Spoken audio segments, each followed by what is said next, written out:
Hamas को धरती से मिटा देंगे, सारे आतंकी हमारे लिए मुर्दा, नेतन्याहू। युवा युवतियों के साथ हमास आतंकियों ने किया बलात्कार, जिंदा जलाए इजरायली युवक युवतियां, बंधक बनाकर सर में मारी गोली। देखें इस रिपोर्ट में इजराइल हमास में हाहाकार।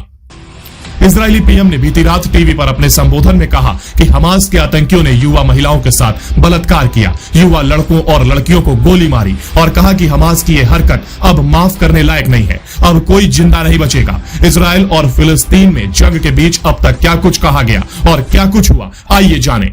हमास के हमले के बाद इजराइल बदला लेते हुए लगातार रॉकेट दाग रहा है। प्रधानमंत्री बेंजामिन नेतन्याहू ने सार्वजनिक रूप से हमास को कुचलने और नष्ट करने की कसम खाई है। नेतन्याहू ने कहा कि हमास का सभी सदस्य उनके लिए एक मरा हुआ व्यक्ति बराबर है, अब कोई जिंदा नहीं बचेगा।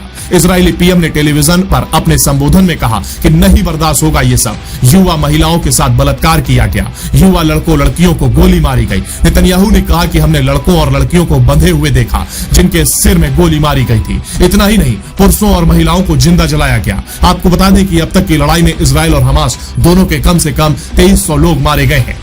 वॉर कैबिनेट का गठन। नेतन्याहू ने हमास से लड़ाई बढ़ने के बाद वरिष्ठ विपक्षी नेता बेनी गैजेट्स के साथ हाथ मिलाकर एक वॉर कैबिनेट, युद्धकालीन कैबिनेट का गठन किया है। यह केवल युद्ध पर ध्यान केंद्रित करने के लिए गठित की गई है। इजराइल के रक्षा मंत्री योव गैलेट भी इस विशेष कैबिनेट का हिस्सा है।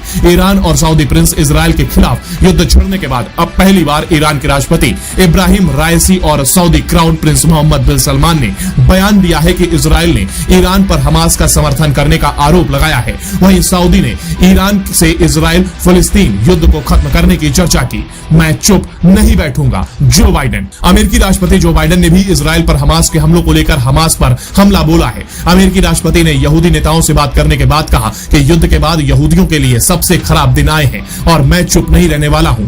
बाइडेन ने कहा कि हम इजराइल में बंधक बने लोगों को निकालने का काम कर रहे हैं। अमेरिकी ने अपने नागरिकों को दी ये सलाह। इजराइल युद्ध के मद्देनजर अमेरिका ने अपने नागरिकों को गाजा की यात्रा न करने और इजराइल जाने पर भी पुनः विचार करने की सलाह दी है। विदेश मंत्रालय ने कहा कि वो इजराइल के आसपास के देशों में अमेरिकी नागरिकों को सहायता दिलवाने की कोशिश कर रहा है।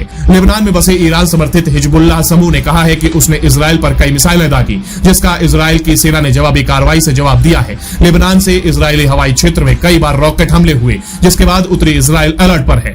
गाजा से क्यों भागे लोग? अमेरिका के अनुसार गाजा से 2,50,000 से अधिक लोग अपने घर छोड़कर भाग गए हैं। इजराइल ने गाजा में भोजन, ईंधन, बिजली और दवा की आपूर्ति बंद कर दी है और सीमा पार के पास हवाई हमले के बाद ये सारी सुविधाएं खत्म कर दी गई हैं। निजी अस्पताल ही जनरेटर से काम चला रहे हैं। क्या गाजा में जमीनी कार्रवाई करेगा इजराइल? इजराइल समय के साथ और आक्रामक होता जा रहा है। वॉर कैबिनेट के निर्माण के बाद से अब ये अटकलें लगाई जा रही हैं कि क्या इजराइल जमीनी कार्रवाई करेगा। इजराइल ने गाजा में लोगों को निकलने की चेतावनी देने के बाद तबाही मचाना शुरू कर दिया है। माना जा रहा है कि इजराइल जमीनी कार्रवाई भी जल्द करेगा और इसके लिए उसने लगभग 3,60,000 रिजर्व फोर्स भी जुटाई है।